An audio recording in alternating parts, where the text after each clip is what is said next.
નમસ્કાર વિદ્યાર્થી મિત્રો, Oxford school of science Amreli વતી હું આપ સર્વ વિદ્યાર્થી મિત્રોનું હાર્દિક સ્વાગત કરું છું।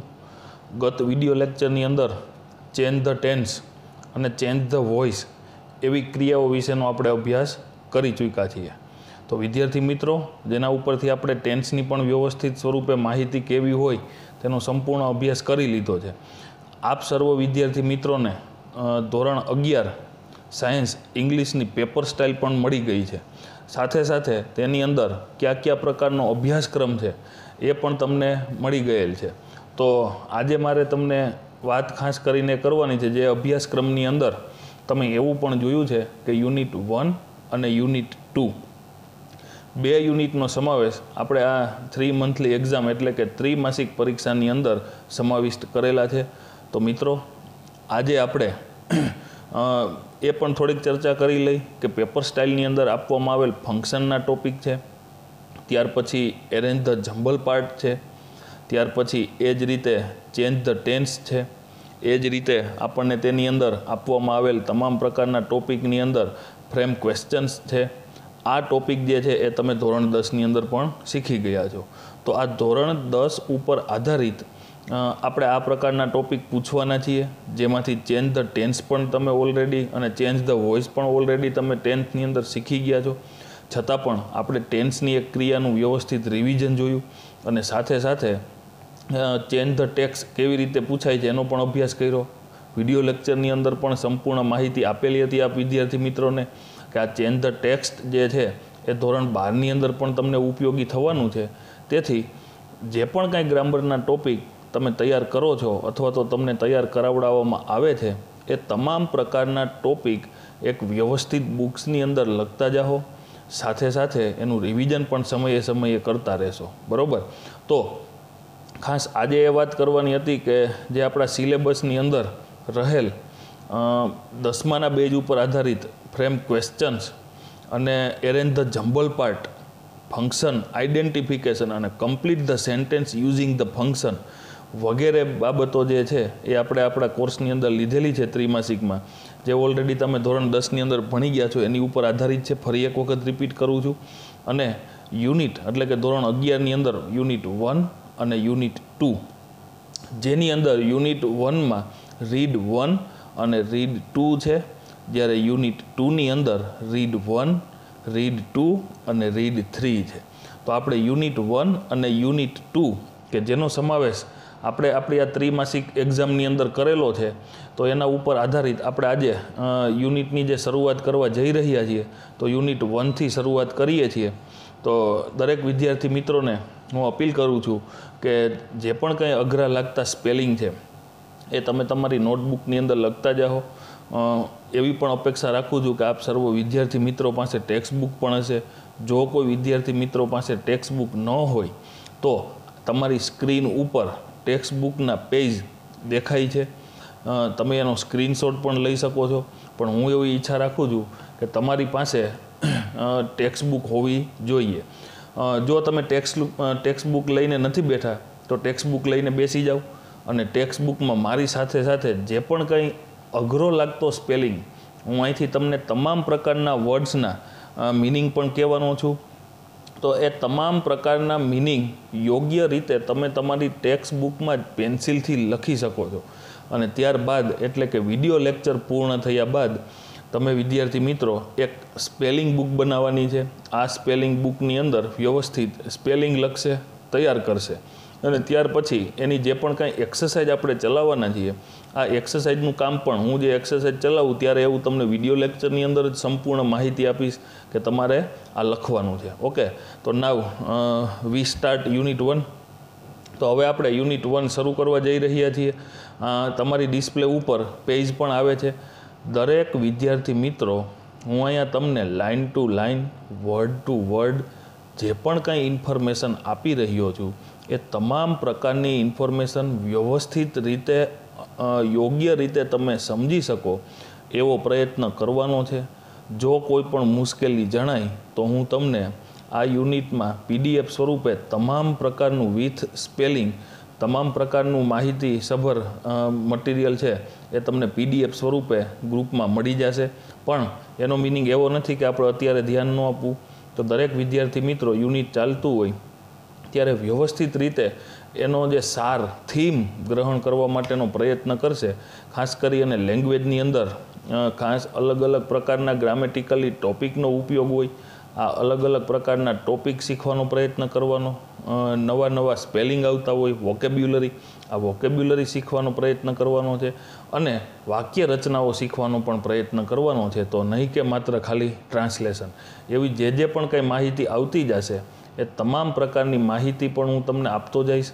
પ્રી ટાસ્કની અંદર તમને એવા 4 મુદ્દાઓ આપેલા છે કે સ્ટ્રેન્થ, એમ્બિશન્સ, સ્કિલ ટુ બી લર્ન્ડ અને એડવેન્ચર એક્ટિવિટીઝ. બરાબર, તમારે એમાં ફિલ કરવાનું છે, પણ એ કાંઈ જરૂરી નથી. આપણે સીધું જ રીડ 1 થી શરૂઆત કરીએ છીએ. બરાબર, ટાઇટલ આપેલું છે unit 1, read 1, the journey of my life, એટલે કે મારા જીવનની મુસાફરી. મારા જીવનની મુસાફરી, the journey of my life. કોણ કહે છે આવું? From earth two Everest. ક્યાંથી શરૂઆત કરી છે? ધરતીથી એવરેસ્ટ સુધીની, એટલે કે જમીન ઉપરથી એવરેસ્ટ સુધીની. મિત્રો, ટાઇટલ પણ આપણને ઘણું બધું કહી જાય છે. જમીનથી લઈ અને એવરેસ્ટ સુધીની જે ચર્ચા કરવામાં આવેલી છે, આ પરિસ્થિતિ આપણને એવું દર્શાવે છે કે એવરેસ્ટ જે છે એ સૌથી ઊંચામાં ઊંચું શિખર છે. એટલે કે એથી લઈ અને ઝેડ સુધી, એટલે કે 0 લેવલથી લઈ અને ટોપ સુધીની જે એની મુસાફરી છે એવરેસ્ટ સુધીની, એની આપણને અહીંયા ચર્ચા કરેલી છે. એટલે અર્થ ટુ એવરેસ્ટ એવું શા માટે અહીંયા આપણને કીધું છે?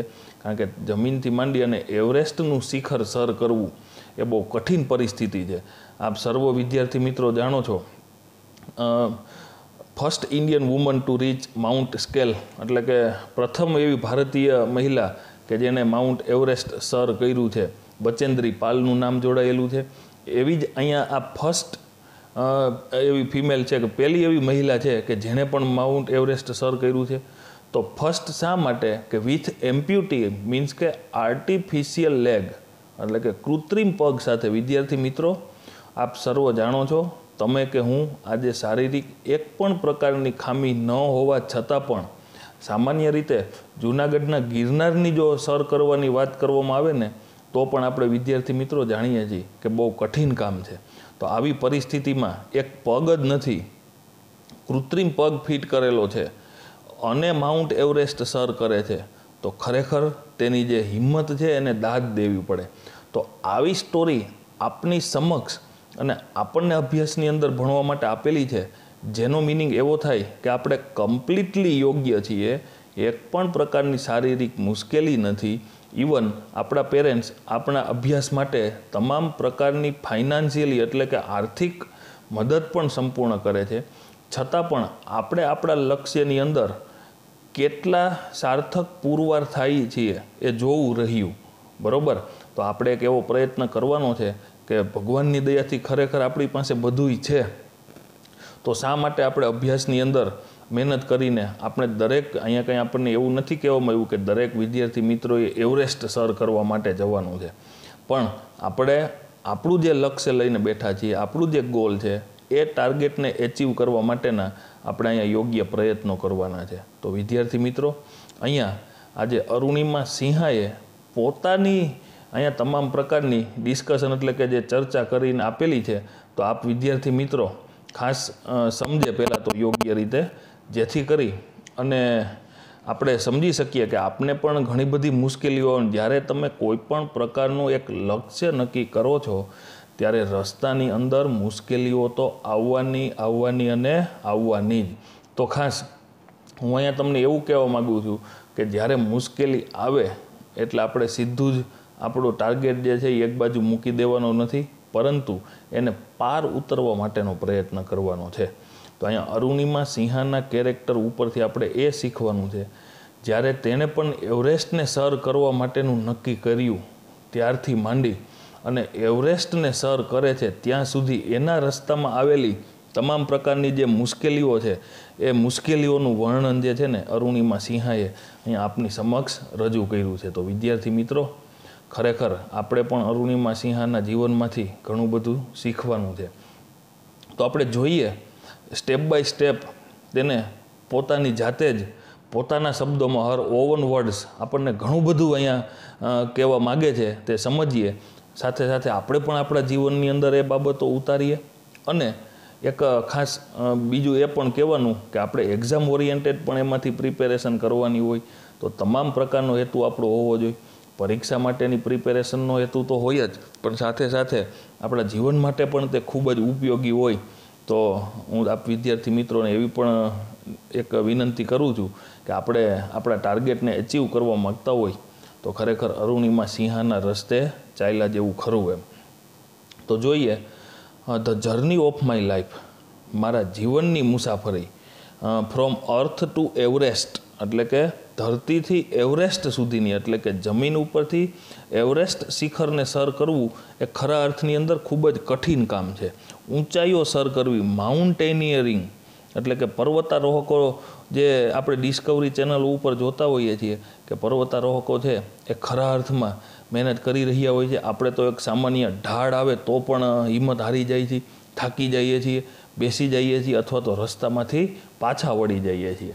તો અહીંયા જે આપણને આપવામાં આવેલી આ પરિસ્થિતિ છે એ આપણે ખાસ જોવાની છે. Arunima Sinha was a national level volleyball player. સૌ પ્રથમ તો આપણને અહીંયા એ પણ જાણ થાય છે, જો તમે એના જીવનનો ટર્નિંગ પોઈન્ટ કેવો છે કઠિન એ સમજવાનું છે. અરુણિમા સિંહા જે છે એ એક રાષ્ટ્રીય કક્ષાના વોલીબોલ ખેલાડી છે.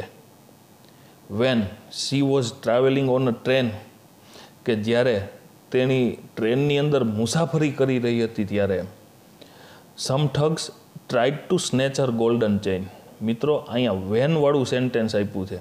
જો તમે વિદ્યાર્થી મિત્રોએ પૂર્ણ ભૂતકાળ એટલે કે પરફેક્ટ પાસ્ટ ટેન્સ વિડીયો વ્યવસ્થિત જોયો હોય તો ત્યાં આપણે એક વેનવાળી વાક્ય રચના સમજાવી હતી, બરાબર. એમાં પૂર્ણ ભૂતકાળની ક્રિયા દર્શાવેલી હતી, બરાબર. પછી એ જ રીતનું વેનનો ઉપયોગ અહીંયા ચાલુ ભૂતકાળની ક્રિયા દર્શાવવા માટે થયેલો છે. જુઓ તો એક સી વોઝ ટ્રાવેલિંગ એટલે કેવી ક્રિયા છે? ચાલુ ભૂતકાળ. અને આ ક્રિયાને દર્શાવવા માટે એટલે કે ભૂતકાળના કોઈ ચોક્કસ સમયે અમુક ક્રિયા શરૂ હતી એવું દર્શાવવા માટે તો ભૂતકાળનો એક ચોક્કસ સમય આપેલો છે. Some thugs tried to snatch her golden chain, જ્યારે તેણી ટ્રેનમાં મુસાફરી કરી રહી હતી, જો ક્રિયા ચાલુ છે ત્યારે, એટલે વેનના ઉપયોગથી અહીંયા આપણને ચાલુ ભૂતકાળ દર્શાવેલો છે. કેટલાક ઠગ લોકોએ તેમની સોનાની chain, some thugs tried to snatch, ઝૂંટવી લેવાનો પ્રયત્ન કરવો, બરાબર. To snatch her golden chain. તો કેટલાક ઠગ્સ એટલે કે ખરાબ કામ કરનાર, લૂંટનું કામ કરનાર, આવા જે લોકો હોય એને ઠગ્સ કહેવાય. મીન્સ કે અ મેન કે who act violently specially to commit a crime. શું કહે છે? વાયોલેન્ટલી એટલે કે ક્રૂર રીતે ગમે તેની ઉપર પોતાના કામને અંજામ આપવા માટે જે પ્રયત્ન કરી રહ્યા હોય એવું જે કામ કરનાર હોય ને એને ઠગ્સ કહેવાય. એટલે કે આવી પરિસ્થિતિમાં બીજાનું મૃત્યુ થઈ જાય, કદાચ એનું ખૂન કરી નાખવું પડે તો ઝૂંટવી લેવા માટે તે એનું ખૂન પણ કરી નાખે છે. આવા લોકોને ઠગ્સ કહેવાય. એટલે એવું કહેવામાં આવે છે કે અ મેન કે વુ એક્ટ્સ વાયોલેન્ટલી એટલે કે ક્રૂર રીતે, હિંસક રીતે હુમલો કરતા હોય. સી ફોટ બેક.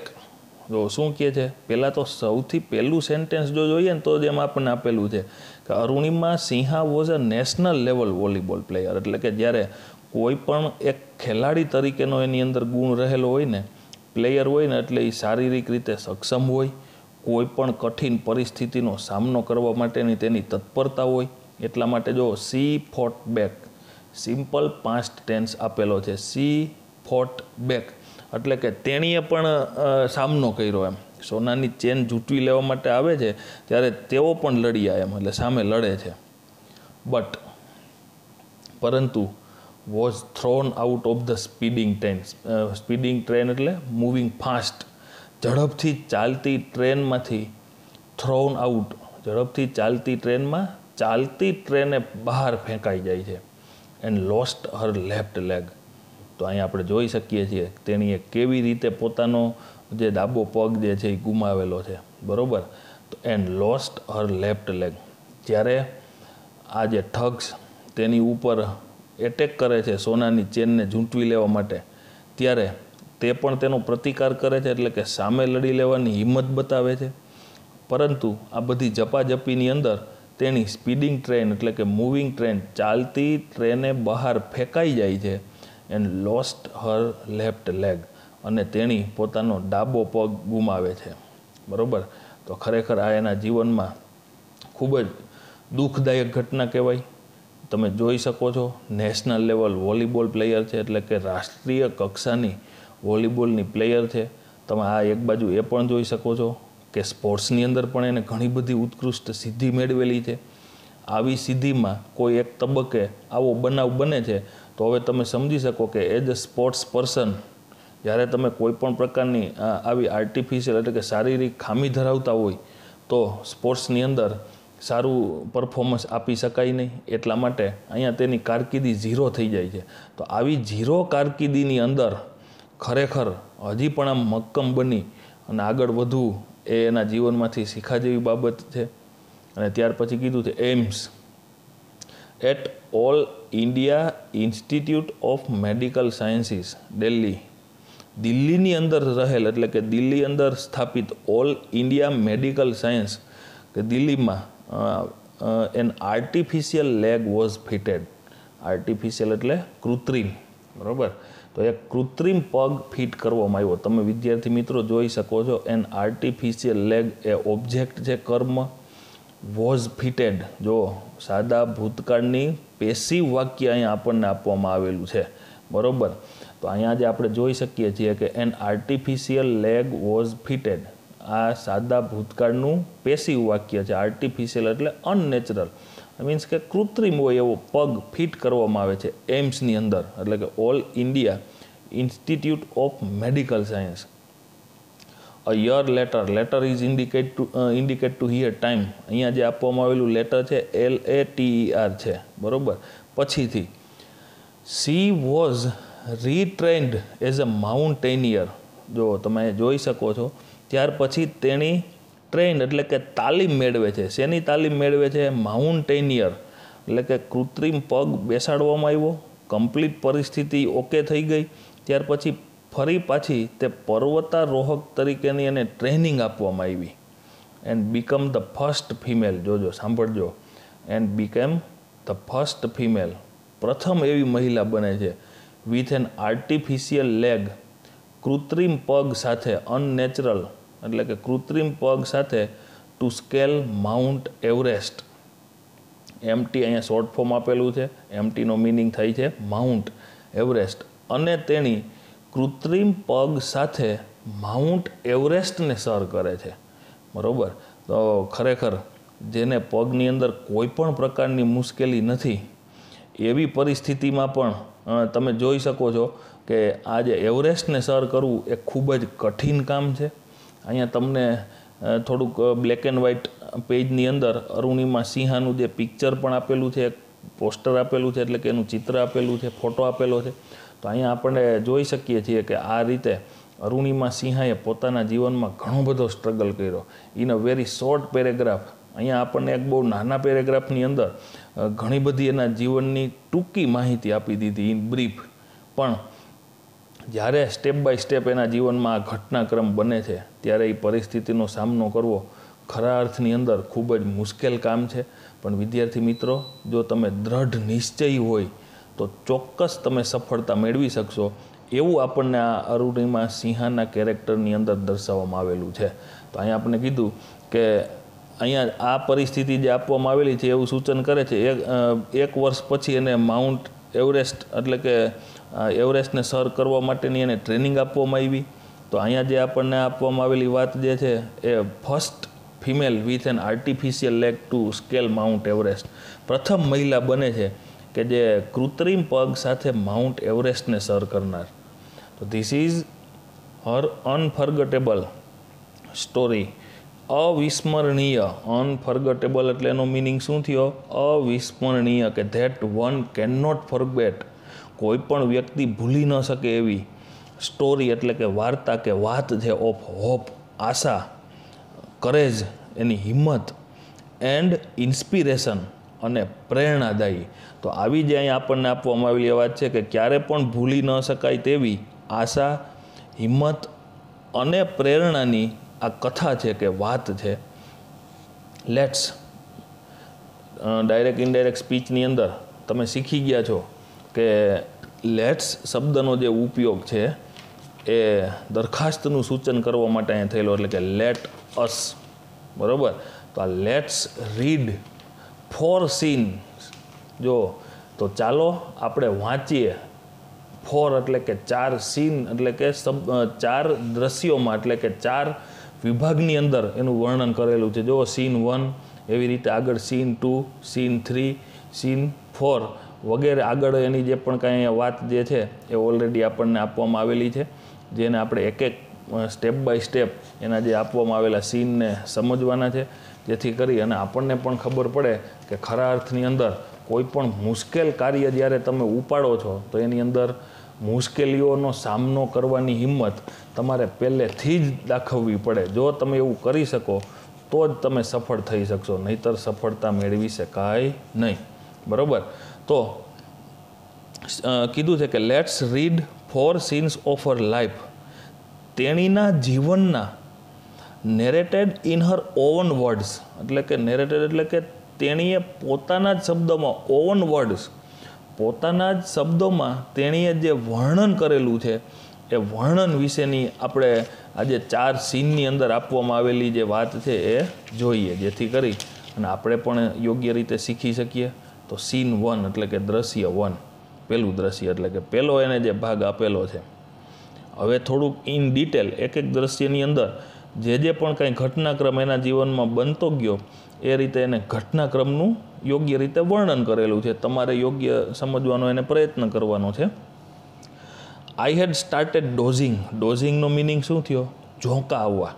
જ્યારે આપણે મુસાફરી કરી રહ્યા હોય ત્યારે આપણી સીટ ઉપર બેઠા બેઠા, એકલા બેઠા બેઠા જ્યારે કોઈની કંપની ન હોય ત્યારે આપણે આમ ધીમે ધીમે ઊંઘ આવવા લાગે છે. એટલે ડોઝિંગ એટલે એનો મિનિંગ શું થયો? ઝોકા ખાવા, ઝોલું ખાવું. I had started dozing. Had started એટલે કે પરફેક્ટ પાસ્ટ ટેન્સ આપેલો છે. મિત્રો, વાક્ય જોતા જાજો, યોગ્ય રીતે સમજતા પણ જાજો, જેથી કરીને આપણને વાક્ય, ફંક્શન, ટેન્સ વગેરેની ક્રિયાનો ખ્યાલ આવે. Change the tense. I had started dozing, મને ઝોલા આવવા લાગ્યા. My eyes were closed. ફરી એક વખત સિમ્પલ પાસ્ટ ટેન્સની પેસિવ ક્રિયા આપેલી છે. વેર પ્લસ ક્રિયાપદનું ભૂતકૃદંતનું રૂપ. તો મારી આંખો જે છે એ બંધ હતી. But my mind was awake. પરંતુ મારું મન હજી જાગ્રત અવસ્થામાં હતું. એટલે કે આપણને જ્યારે ઊંઘ આવવા લાગે છે ત્યારે આપણે આંખો બંધ કરી દઈએ છીએ, પણ હજી મન જે છે ને એ જાગ્રત અવસ્થામાં કહેવાય. આમ તો સૂઈ ગયા પછી પણ મન પોતાનું ફંક્શન એટલે કે એનું કામ બંધ કરી દેતું નથી. પણ જ્યારે આપણે આંખો બંધ હોય પણ આજુબાજુમાં જે શું થતું હોય એનું મનોમન આપણે આમ સામાન્ય પરિસ્થિતિમાં કલ્પના કરી શકતા હોઈએ છીએ. એટલે અહીંયા આપણને એવું આપેલું છે કે આઈ હેડ સ્ટાર્ટેડ ડોઝિંગ. મને ઝોકા આવવા લાગે છે. ત્યાર પછી તે એવું કહે છે કે મારી આંખો જે છે એ બંધ હતી, પરંતુ મારું મન હજી છે ને એ જાગ્રત અવસ્થામાં હતું. આઈ રિમેમ્બર, મને યાદ આવે છે. Someone saying that. કોઈક વ્યક્તિ એવું બોલી રહ્યું હતું, એટલે કે ટ્રેનની અંદર મુસાફરી કરી રહેલા, એટલે કે ટ્રેનના ડબ્બામાં અન્ય પેસેન્જર જે છે એ એવી વાતો કરી રહ્યા હતા, એવું બોલી રહ્યા હતા કે બરેલી વુડ કમ આફ્ટર સમ ટાઈમ. શું કહે છે કે થોડાક સમય પછી બરેલી આવશે, એવી વાતો કરતા હતા. એટલે એનો મિનિંગ એવો થયો કે હજી આપણું મગજ જે છે એ થોડુંક જાગ્રત અવસ્થામાં છે. આઈ વોઝ ઇન ડીપ થોટ. હું થોડીક ઊંડા વિચારોમાં ખોવાયેલી હતી. એટલે કે મને યાદ છે કે કોઈક એવું કહી રહ્યું હતું કે બરેલી હમણાં થોડા સમય પછી આવશે. જ્યારે મેં એવું અનુભવ્યું કે I was in deep thought when I felt hand tugging at my gold chain. મને નીંદર આવતી હતી, ઊંઘ આવતી હતી, આંખો બંધ હતી, પણ મગજ હજી જાગતું હતું. એટલે તે એવું કહે છે, જુઓ કે I was in deep thought, કે હું ઊંડા વિચારોમાં ગરકાવ હતી, ખૂબ જ ઊંડાણથી વિચારી રહી હતી. ત્યારે મને એવું લાગ્યું કે આઈ ફેલ્ટ, મને એવું થોડુંક અનુભવ થયો. I felt a hand tugging at my gold chain, એટલે કે આમ કોઈકનો હાથ જે છે એ મેં ગળામાં પહેરેલો ચેન તરફ આમ આવી રહ્યો હોય, એટલે અહીંયા ટગનો એવો મિનિંગ આપેલું પુલ વિથ જર્ક. ટગનો મિનિંગ શું થશે? પુલ વિથ જર્ક, એટલે કે આમ સીધું જ ખેંચવું, ચૂંટવી લેવા માટે. તો આવી રીતે અહીંયા જે આપને આપવામાં આવ્યું છે આંચકો મારી અને ખેંચી લેવું, એનો મિનિંગ શું થશે? ટગ. પણ જોજો દેખાતું નથી, એની આંખો બંધ છે. બંધ આંખે તેને એવો અનુભવ થયો કે કોઈક વ્યક્તિ આમ એના ગળામાં રહેલો ચેન છે એ ઝૂંટવી લેવા માટે આમ હાથ આવી રહ્યો હોય. અ ગર્લ્સ સિક્સ્થ સેન્સ, બરાબર. આ છોકરીની જે સિક્સ્થ સેન્સ જે છે ને એની અહીંયા આપણને વાત કરી, છઠ્ઠી ઇન્દ્રિય એમ, બરાબર. એ તેની સૌથી શ્રેષ્ઠ સાથીદાર છે. અહીંયા જો આપણને એવું કીધું, sixth sense is always Har best companion. Companion means સાથીદાર, કે એની જે આ છઠ્ઠી ઇન્દ્રિય, એટલે કે ઘણી વખત મિત્રો જો તમે કલ્પના કરો ને તો કંઈક થવાનું હોય એવું આપણને થોડુંક આમ પૂર્વાનુમાન થઈ જતું હોય, એને આપણે સિક્સ્થ સેન્સ કહેવાય. પછી બધાને એવું પૂર્વાનુમાન ન થતું હોય. તો અહીંયા જે આપણને આ વાત કરવામાં આવી છે એ આપણને અરુણિમા સિંહાની વાત કરવામાં આવી છે. મિત્રો અહીંયા જે જગ્યાએ આઈ એવું સર્વનામ પ્રોનાઉન આવે છે ને એ આપણે અહીંયા આગળ જ જોઈ લીધું છે. જો let's read 4 scene of her life નેરેટેડ in her oven word, એટલે એનો મિનિંગ એવો થયો કે અહીંયા જે આઈ એવું સર્વનામ આપેલું છે ને એ દરેક જગ્યાએ કોણ છે? અરુણિમા સિંહા, કારણ કે પોતે જ પોતાના વિશેની વાત કરી રહી છે, બરાબર. એટલે કે અહીંયા જે તમામ જગ્યાએ આઈ એવું આવે છે એ પ્રોનાઉન છે અરુણિમા સિંહા માટેનું છે. તો છઠ્ઠી ઇન્દ્રિય એટલે કે એની જે સિક્સ્થ સેન્સ જે છે ને એ તેનો સૌથી શ્રેષ્ઠ સાથીદાર છે. આઈ ઇન્સ્ટિક્ટિવલી મીન્સનો શું? ઇન્સ્ટિક્ટિવલી મીન્સ શું થાય કે નેચરલી જેમ, એટલે સહજ રીતે કે કુદરતી રીતે જ, બરાબર. નેચરલી ઓપન માય આઈઝ, આવું એને મનોમન ભાસ થયો. આંખો બંધ હતી પણ કોકનો હાથ એના ગરદન તરફ આવી રહ્યો એવો ભાસ થયો ને એટલે આમ અચાનક જ એને આંખો ખોલી, બરાબર. ઇન્સ્ટિક્ટિવલી ઓપન માય આઈઝ, આંખો ખોલી. And saw 4 or 5 young men around me, શું કહે છે કે મેં તરત જ મારી આંખો ખોલી અને મારી આજુબાજુ 4 કે 5 યુવાનો જે છે ને એ મેં જોયા. ધેર ડ્રંકન લુક્સ, તમે જોઈ શકો છો. ડ્રંકન લુક્સ એટલે કે ઇન્ટોક્સિકેટેડ, દારૂ પીધેલી એવી હાલતમાં તેને જોવા મળે છે. And behaviour gave me N inkling એટલે કે થોડોક અણસારો, ખ્યાલ આવી જવો, થોડીક શંકા થવી. સ્લાઇટ હિન્ટ જેને આપણે કહીએ છીએ, હિન્ટ, બરાબર. સ્લાઇટ હિન્ટ એટલે શું થયું? થોડીક આમ અંદાજ આવી ગયો કે ડ્રંકન લુક, એનો આમ દેખાવ જ એવો લાગતો હતો કે પીધેલી હાલતમાં હોય. બિહેવિયર એટલે કે એનું વર્તન જે છે, gave me N inkling of their intention means એનો હેતુ, બરાબર. તો અહીંયા એને ખ્યાલ આવી જાય છે, એવો અંદાજ આવી જાય છે કે તેને થોડીક એવી શંકા પડી એમ. સ્લાઇટ એટલે કે હળવું કે થોડું, હિન્ટ શંકા પડે છે કે એનો હેતુ કંઈક ખરાબ હોય એવું લાગ્યું. I stood up in a flash, ઝડપથી ઊભું થઈ જવું, બરાબર. મેં તરત જ મારી આંખો ખોલી.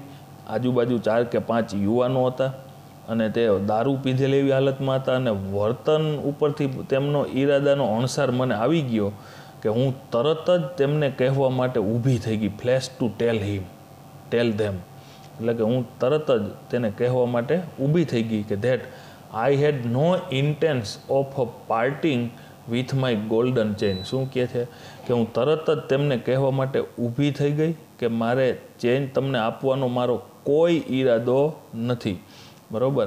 તો અહીંયા જે આપણને એવું કહેવા માગે છે, સામાન્ય રીતે 4 કે 5 વ્યક્તિને જ્યારે આપણે જોઈ લઈએ છીએ ત્યારે આપણને એવો અંદાજ આવે છે કે હવે તો આપણે હિંમત હારી જાય છે. અને એમાંય પણ તમે જ્યારે કંઈક મુસાફરી કરી રહ્યા છો, આવી મુસાફરીની પરિસ્થિતિમાં આવા બનાવ બને તો સામે ચાલીને આપણે તો કહી દઈએ કે ભાઈ આપણી આ જે પણ કંઈ છે એ લઈ જાઓ, પણ તમે મને કંઈ ઈજાઓ પહોંચાડશો નહીં.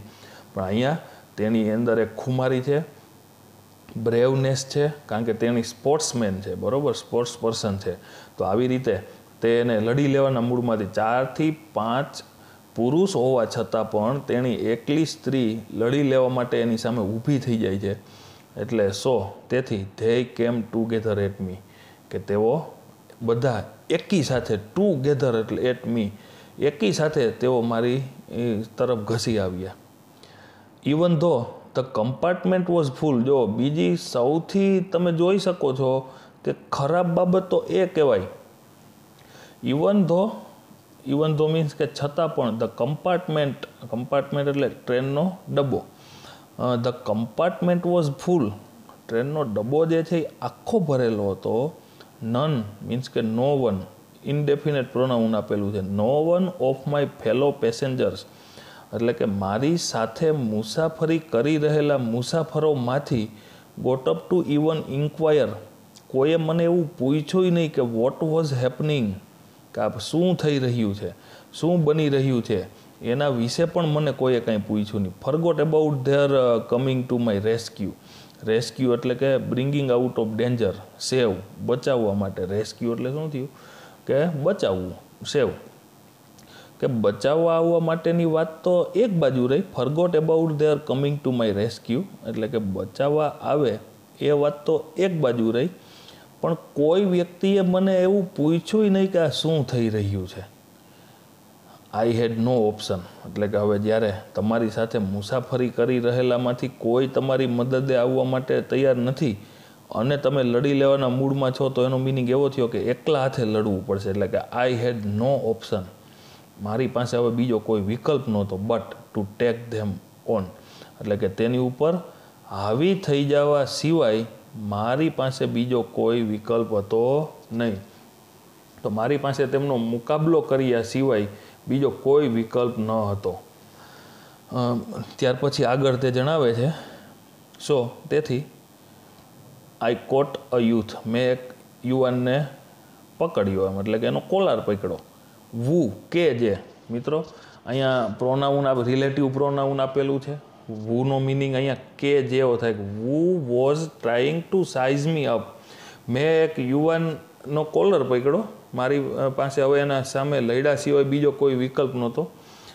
તો એ યુવાનનો કોલર પકડ્યો કે જે યુવાન મારી શક્તિ કળવાનો પ્રયત્ન કરતો હતો, એટલે કે મારી પાસે શું તાકાત છે એ માપવાનો પ્રયત્ન કરી રહ્યો હતો. યુવાનનો કોલાર પકડ્યો and push him back. Push him back એટલે ધક્કો મારી દેવો પાછળ. આઈ કિકડ અ કપલ ઓફ અધર્સ, એકાદ બેને મેં પાટા પણ ઝીકી લીધા, બરાબર, લાતો મારવી, કિકડ એટલે. એન્ડ એક્સેપ્શનલ બેટલ એટલે કે એક ઔપચારિક સામાન્ય ધીમી ગતિ આપણે અહીંયા જોઈ શકીએ છીએ કે ધીમે ધીમે ઝપાઝપી શરૂ થઈ ગઈ. કે એક ખૂબ જ અહીંયા એવું કહે છે કે ચાલુ ગાડીમાં ભાગ્યે જ જોવા મળતી એમ. બાકીના બેકને લાતો મારી. Kicked couple of others. Exceptional battle had begun inside the train on the move. ચાલુ ગાડીમાં આ રીતની સામાન્ય લડાઈ જે છે એ શરૂ થઈ ગઈ. હવે લડાઈ શરૂ થઈ ગઈ હતી, એટલે કે ગાડીમાં ભાગ્યે જ જોવા મળતી એવી, ચાલુ ગાડીમાં ભાગ્યે જ જોવા મળતી એવી લડાઈ શરૂ થઈ ગઈ. કારણ કે તમે સામાન્ય રીતે જોઈ શકો છો કે રોડ રસ્તાઓ ઉપર ચાલતા હોય તો તમને હજી ક્યાંક ને ક્યાંક ઝઘડાઓ જોવા મળશે, પણ અહીંયા જે આપણને કહેવામાં આવે છે, તમે મુસાફરી કરતા હોય તો ચાલુ બસ, પ્લેન, ટ્રેન વગેરેમાં તમને આવી રીતની લડાઈ થતી, એટલે કે એકબીજાને લાતું મારે, કોલર પકડે, ધક્કો મારે, આવી લડાઈ ન થતી હોય. સામાન્ય બોલાચાલી થતી હોય છે, અને એ ખાસ કરી અને બેસવાની સીટ માટેની કે થોડાક આમ હટો ને 2માં 3 હમાઈ જાહે ને તમારે ઊભા થઈ જાવ ને અમને બેસવા દ્યો ને લેડીઝ ફર્સ્ટ ને વગેરે એવી બધી માથાકૂટો હાલતી હોય. પણ અહીંયા જે છે exceptional battle at began inside the train on the move. ચાલુ ટ્રેને ભાગ્યે જ જોવા મળે એવી લડાઈ શરૂ થઈ ગઈ. ધ વોલ્વ્સ એટલે શું થયું? વરુઓ, બરાબર.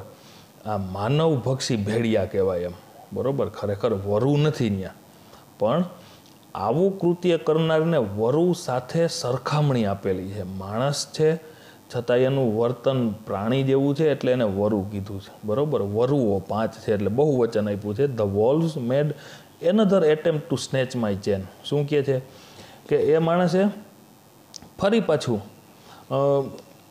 એ ધુતારાઓએ, પ્રપંચીઓએ, એ માણસોએ મારી ચેન ખેંચવા બીજો એક પ્રયત્ન કર્યો.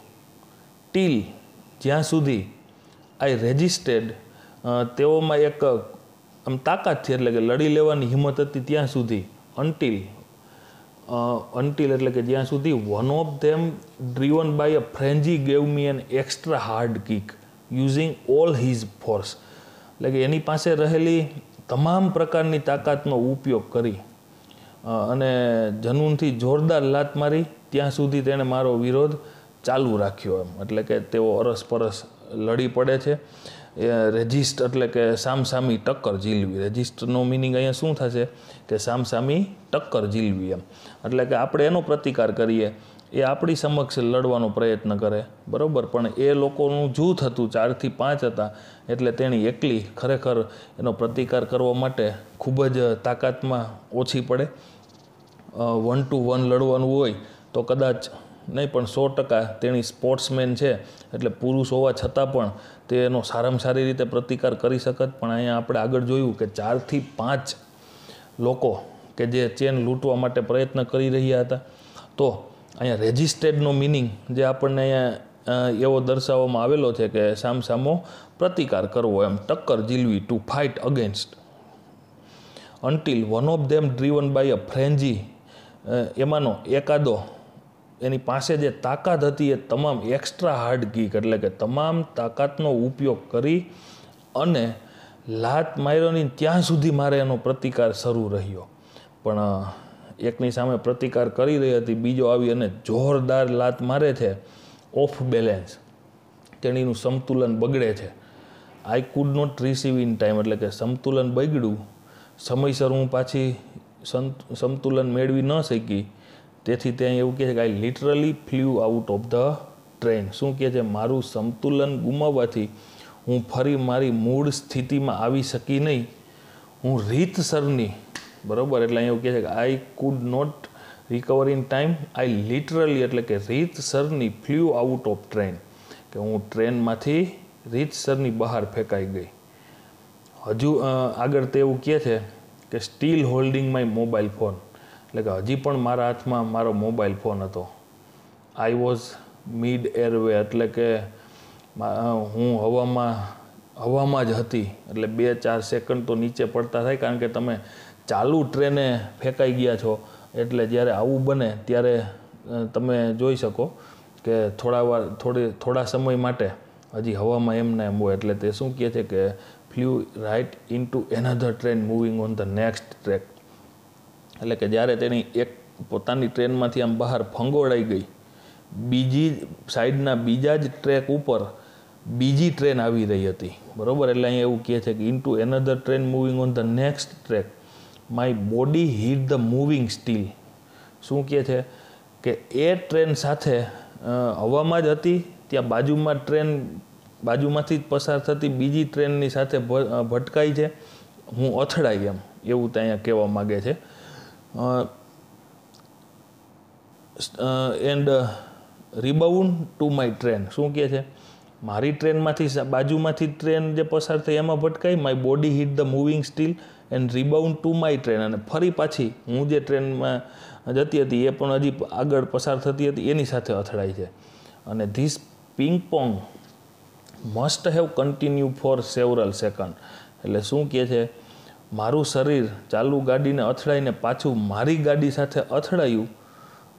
ત્યાર પછી તે એવું જણાવે છે કે ગ્રેવિટેશન સેવરલ સેકન્ડ્સ, થોડી સેકન્ડ સુધી હું આમથી તેમ, પિંગ પોંગનો મિનિંગ શું થયું? આમ જવું, ત્યાંથી ભટકાઈને પાછું આ બાજુ આવું, આમ જવું, આમ આવું, અહીંથી તહીં ફંગોળાવું, એનો મિનિંગ થયો. Bouncing back and fourth, bouncing back and fourth, અહીંથી તહીં ભટકાવું. આવી સ્થિતિ થોડીક સેકન્ડો સુધી રહી. ગ્રેવિટેશનલ ફોર્સ પુલ્ડ મી ડાઉન, બરાબર. ગુરુત્વાકર્ષણ બળનો નિયમ તમે જાણો છો, બરાબર. તો ગુરુત્વાકર્ષણ બળને કારણે ત્યાર પછી હું જમીન ઉપર નીચે પડી. ડિસ્પાઇટ માય એફર્ટ્સ, ઘણો બધો મેં પ્રયત્ન કર્યો. મેં પ્રયત્ન કર્યો હોવા છતાં my left leg fell on the track, મારો ડાબો પગ જે છે ને એ ટ્રેક ઉપર પડે છે, એટલે કે પાટા ઉપર પડે છે. ગચ ... એવું આપેલું છે, બરાબર. એટલે કે એવો જે અવાજ જે છે એ શેનું સૂચન કરે છે? સીધું જ આપણે આમ કાપતા હોય એ રીતનું અલગ પડી જવું, એવો અવાજ સાથે. That was the second of my leg getting chopped. ચોપ્ડનો મિનિંગ અહીંયા શું થશે? કે આમ નોખું થઈ જવું, અલગ થઈ જવું, બરાબર. Chopped. There was no one to hear my intense scream. હવે જ્યારે ખરેખર એને જે પણ કંઈ ઇન્ટેન્સ એટલે કે એક તીવ્ર જોરદાર ચીસ પડાઈ ગઈ, પણ ત્યાં ચીસ સાંભળવાવાળું કોઈ હતું નહીં. I lay motionless for a while. While is also indicate to time. થોડા સમય સુધી હું જરા પણ હલનચલન કર્યા વગર એમની એમ જ બેઠી રહી. Watching the red tail light of the train until it dimmed. એટલે કે જ્યાં સુધી થોડીક સેકન્ડો સુધી આમ સામ થોડીક સેકન્ડો સુધી એટલે કે ટ્રેન આમ આગળ ચાલતી ગઈ. એ ચાલતી જે ટ્રેન જે છે એની ટેલ લાઇટ એટલે કે એની જે લાલ લાઇટ હોય, જે છેલ્લે વાહન, કોઈ પણ વાહનના છેલ્લે એક લાલ લાઇટ આપેલી હોય એને ટેલ લાઇટ કહેવાય. કે લાલ લાઇટ ઝાંખી પડીને ધીમે ધીમે દેખાતી બંધ થઈ ગઈ ત્યાં સુધી હું થોડા સમય માટે હલનચલન કર્યા સિવાય પડી રહી. અને ત્યાર પછી એવું કીધું કે ધેન આઈ ફેઇન્ટેડ એટલે બેહોશ થઈ જવું. ત્યાર પછી હું બેહોશ થઈ ગઈ, કારણ કે પોતાના શરીરમાંથી પગ જ આખો નોખો પડી જાય છે, ઘણું બધું લોહી વહી જાય છે. અને તેની ખરા અર્થની અંદર આપણે જોઈ શકીએ કે આવી જે ઘટના બની છે એના ઉપરથી ઘણું બધું જ એને ભોગવવું પડ્યું અને પરિણામ સ્વરૂપે એની આખી કારકિર્દી પણ ઝીરો થઈ ગઈ. બરાબર, આ પહેલા સીનની વાત કરી. Second scene, I was admitted to AIIMS, AIIMS, All India Institute of Medical Science, Delhi, જે આપણે પહેલા પેરેગ્રાફની અંદર જોયું. On the intervention of the PM, કારણ કે આ રાષ્ટ્ર લેવલનો બનાવ કહેવાય. આવું જે ચાલતી ટ્રેને બનેલું એ એના પડઘા આખા દેશની અંદર રાષ્ટ્ર લેવલે પડ્યા. એટલે કે પ્રાઇમ મિનિસ્ટરના ઇન્ટરવેન્શન એટલે કે દખલ અંદાજીથી ધ યુનિયન ગવર્મેન્ટ, યુનિયન એટલે કે સંઘ સરકાર, બરાબર, આ સંઘ સરકાર would bear the entire cost of my treatment. હવે આ જે પણ કાંઈ બનાવ બન્યો, એમ્સ જેવી હોસ્પિટલની અંદર ટ્રીટમેન્ટ લેવી એ બહુ કઠિન કામ છે, પણ રાષ્ટ્ર લેવલનો બનાવ હતો, સરકારે રસ લીધો, યુનિયન એટલે કે રાષ્ટ્રસંઘની સરકારોએ પણ રસ લીધો, એટલે કે કેન્દ્ર સરકારે એનો તમામ પ્રકારનો ખર્ચ ઉપાડી લીધો હતો અને એને એમ્સમાં દાખલ કરવામાં આવી. ટૂંક સમયમાં જ AIIMS began issuing daily medical bulletin on my status. તરત જ એમ્સ દ્વારા મારી પરિસ્થિતિ અંગેનો બુલેટિન એટલે કે અહીંયા મેડિકલને લગતો અહેવાલ, ખરેખર બુલેટિન એટલે અહેવાલ, પણ અહીંયા મેડિકલને રિલેટેડ અહેવાલ જે છે એ રજૂ કરવાનું શરૂ કરવામાં આવ્યું. આઈ વોઝ ટોલ્ડ ધેટ, મને એવું પણ કહેવામાં આવ્યું કે યંગ પીપલ, યુવાન લોકો, ઓટો ડ્રાઈવર્સ એટલે કે રિક્ષા ચાલકો, એન્ડ રોડ સાઇડ વેન્ડર્સ, રસ્તા ઉપરની લારીઓવાળા કે ફેરિયાઓ, were carrying out candle march. Candle march એટલે કે મીણબત્તી લઈને galvanise support, candle march to galvanise support for me, મારા દુઃખમાં સહભાગી થવા માટે તેઓએ કેન્ડલ માર્ચ કાઢી. And to pray for my recovery, અને મારા સાજા થવા માટેની પણ તેઓએ પ્રાર્થના પણ કરી. With the help of the best and the latest technology, gradually એટલે કે ધીમે ધીમે અત્યાધુનિક એવી ટેકનોલોજીને કારણે I started responding to the treatment, કે મેં આ જે પણ કાંઈ મને સારવાર મળી રહી હતી એ સારવારને કારણે એને રિસ્પોન્સ આપવાનો શરૂ કર્યો. એટલે કે ત્યાર પછી રિકવરી ધીમે ધીમે ઘણી બધી થવા લાગી. One morning my brother in law એટલે કે મારા બનેવી, માય સિસ્ટર લક્ષ્મીસ હસબન્ડ, એમની બહેનનું નામ આપેલું છે, લક્ષ્મીના પતિ કે જે એમના બનેવી સાહિબ, સડનલી આસ્ક્ડ મી, અચાનક જ હોસ્પિટલમાં મને મળવા આવે છે ત્યારે પૂછે છે, એવરેસ્ટ ચડોગી, પ્રશ્ન કરે છે. જુઓ હિન્દીમાં આપેલું છે, બરાબર, જો તમે જોવો છો, એવરેસ્ટ ચડોગી. He had just read an interesting piece of information in the newspaper. તેમણે એ સમયે સમાચાર પત્રમાં માહિતીનો એક રસપ્રદ કિસ્સો સાંભળ્યો હતો. Interesting piece of information in the newspaper. ન્યૂઝપેપરની અંદર માહિતીનો એક રસપ્રદ ટુકડો સાંભળ્યો હતો. કેવો હતો કે નો ફિમેલ એમ્પ્યુટી હેડ એવર સ્કેલ્ડ એવરેસ્ટ. શું કહે છે? કૃત્રિમ પગવાળી એટલે કે આર્ટિફિશિયલ પગ ધરાવતી મહિલા હજી સુધીમાં એવરેસ્ટ ચડી નથી. I was not amused. મને કોઈ ખુશી થઈ નહીં. મિત્રો, તો તમે જાણો છો કે જ્યારે આપણો પગ કપાઈ ગયો છે, અત્યારે ટ્રીટમેન્ટ ચાલે છે, અને એવી પરિસ્થિતિમાં આપણને કોઈ આવીને એવું જણાવે કે તું એવરેસ્ટ ચડીશ, તો આપણને એ વાતમાં રસ ન પડે એ સ્વાભાવિક છે. શું કહે છે જો તેણી, I have lost a leg and you are talking of Mount Everest. શું કહે છે કે એક તો મારો પગ તૂટી ગયો છે, આખો નોખો જ થઈ ગયો છે, અને તમે માઉન્ટ એવરેસ્ટ ચડવાની વાત કરી રહ્યા છો, એવું તેને એના બનેવીને જણાવ્યું. I started talking to my self. એના બનેવીએ જે એને કીધું ત્યાર પછી તે ટોકિંગ ટુ માય સેલ્ફ, હું મારી જાત સાથે વાત કરવા લાગી. શું કહે છે, if I could take a shot and Everest and succeed. શું કહે છે કે જો હું એવરેસ્ટ ચડવા માટેનો એક ચાન્સ પડકાર ઉપાડું અને એમાં સફળ થાવ, I would become the first female amputee to hold that record. શું કહે છે, તો એક મહિલા તરીકે આ રેકોર્ડ મારા નામે સ્થાપિત થશે. I thought about it for some time. મેં થોડા સમય માટે વિચાર્યું. એન્ડ ધેન આઈ કન્વે, ખાતરી અપાવી. કન્વે મીન્સ શું થશે, ખાતરી અપાવી. Then I convey to Sahib. સાહિબ એટલે અહીંયા કોણ, એમના બનેવી, બરાબર. તે અહીંયા એવું જણાવે છે કે convey to Sahib my willingness. મેં મારી આભાર વસ્તા પ્રગટ કરી. એટલે કે અહીંયા જે એમના બનેવી સાથે જે એને ચર્ચા કરી હતી શરૂઆતની પરિસ્થિતિમાં, તે એને ના પાડી દે છે, પણ અહીંયા તે તમે જોઈ શકો છો કે મક્કમ મન હોવાથી તે અહીંયા એની ચેલેન્જને એક્સેપ્ટ કરે છે કે my willingness to take up the challenges. જો હવે જવાબ આપે છે. જો પહેલું વાક્ય એને પૂછ્યું કે એવરેસ્ટ ચડોગી, હવે એને જવાબ આપ્યો ઠીક હે હમ કરેંગે. શું કહે છે કે ઠીક હે હમ કરેંગે. આઈ સેડ, મેં એવું કીધું કે હા હું એવરેસ્ટ ચડીશ. I now had something to look forward to. શું કહે છે, હવે મને એવું લાગતું હતું કે મારી સામે કંઈક છે, a mission, a goal, reason to dream, કંઈક લક્ષ્ય છે, જીવવા માટેનું કંઈક કારણ છે. બાકી સામાન્ય રીતે 20-22 વર્ષની ઉંમરે આપણા જીવનમાં જો આવો અઘટિત બનાવ બને તો ખરેખર આપણે જે ઊંચાઈઓ સર કરી રહ્યા હોય ને એ ઝીરો થઈ જાય, અને ઇવન લક્ષ્ય પાર કરવાની વાત તો એક બાજુ રહી, પણ જીવન જીવવામાંથી પણ રસ ઉડી જાય. પણ અહીંયા એને કંઈક લક્ષ્ય નક્કી કર્યું, એટલા માટે તે એવું એમ કહે છે કે ઠીક હે એમ કરેંગે. મારે હવે કંઈક આગળ જોવાનું હતું, એક લક્ષ્ય છે, એક ધ્યેય છે, સપનું જોવા માટેનું કંઈક કારણ છે. It was not going to be easy. એ કામ જે છે એ એટલું સહેલું નથી. But throughout my life nothing had come easy.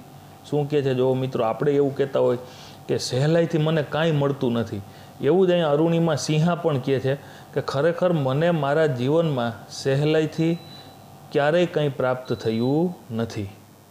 I felt like I was Born again. જો એને એક dream, first of all you have a dream, આવું કલ્પના ચાવલાએ પણ કીધું છે કે સૌ પ્રથમ તો તમારે એક સ્વપ્ન હોવું જોઈએ.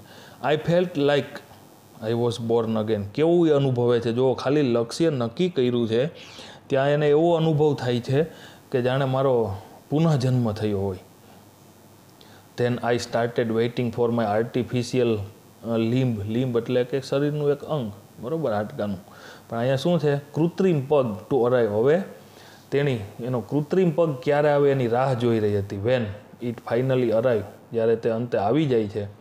I was ઓવરજોઈડ. હું અતિશય ખૂબ જ ખુશ થઈ ગયો. ઓવરજોઈડ એટલે શા માટે કે the artificial leg felt almost like my real leg. જો એની યોગ્ય માપ સાઇઝ બનાવી અને બનાવવામાં આવે છે પગ. આ પગ આવ્યો તો ખરેખર મારા સાચા પગ જેવો જ હતો. I could hardly feel the difference. ભાગ્યે જ મને આમાં કંઈક આમ જુદાપણું હોય એવું લાગતું હતું. I had started falling in love with this strange. શું કહે છે, જે હોય તે, પરંતુ આ અપરિચિત, કારણ કે એ શરીરથી નોખું અંગ થઈ ગયું એટલે એને સ્ટ્રેન્જર એવું કીધું, બરાબર, અપરિચિત. એની સાથે મારે કોઈ પણ ભોગે પ્રેમ કેળવવાનો જ હતો, કારણ કે વૂમ આઈ વોઝ વેડેડ ફોર લાઈફ. જોડાયેલું રહેવું, વેડેડ એટલે હવે એ આખી જિંદગી દરમિયાન મારી સાથે જોડાઈ રહેવાનો હતો. એટલે મારે આ અજાણ્યા સાથે લાગણી થવાનું મને શરૂ પણ થયું. I had set my eyes on mountain. શું કીધું કે જેવો મારે પગ યોગ્ય રીતે સેટ થયો કે તરત જ મેં મારી આંખોને પર્વત તરફ કરી. And I needed to prepare my self with the help of this stranger. શું કહે છે કે મેં પર્વત ઉપર મારી એક દ્રષ્ટિ સ્થિર કરી અને મારે જરૂરી હતી આ કૃત્રિમ પગની મદદ વડે મારે મારી જાતને તૈયાર કરવાની. બરાબર, ફિટ તો થઈ ગયો, પરંતુ એની સાથે એને યોગ્ય ટ્રેનિંગ પણ લેવાની હતી. તો આ રીતે તે પોતાની આગળની જર્ની શરૂ કરે છે અને ખરા અર્થની અંદર એ સફળ પણ થાય છે. તો વિદ્યાર્થી મિત્રો, આજે આપણે આ યુનિટમાં આટલે સુધી રાખીએ છીએ. સીન 3 અને સીન 4 નેક્સ્ટ વિડીયો લેક્ચરની અંદર જોઈએ છીએ. આપણે 2 યુનિટ ત્રિમાસિક પરીક્ષા માટે તૈયાર કરવાના છે. આપ વિદ્યાર્થી મિત્રોને હું એ પણ કહું છું કે તમે પણ વ્યવસ્થિત આગળનો કોર્સ થોડોક અને ખાસ કરી અને ધોરણ 10નું ગ્રામરને રિવિઝન કરી લેશો અને તમામ પ્રકારની તૈયારીઓ પણ યોગ્ય રીતે કરશો. આભાર.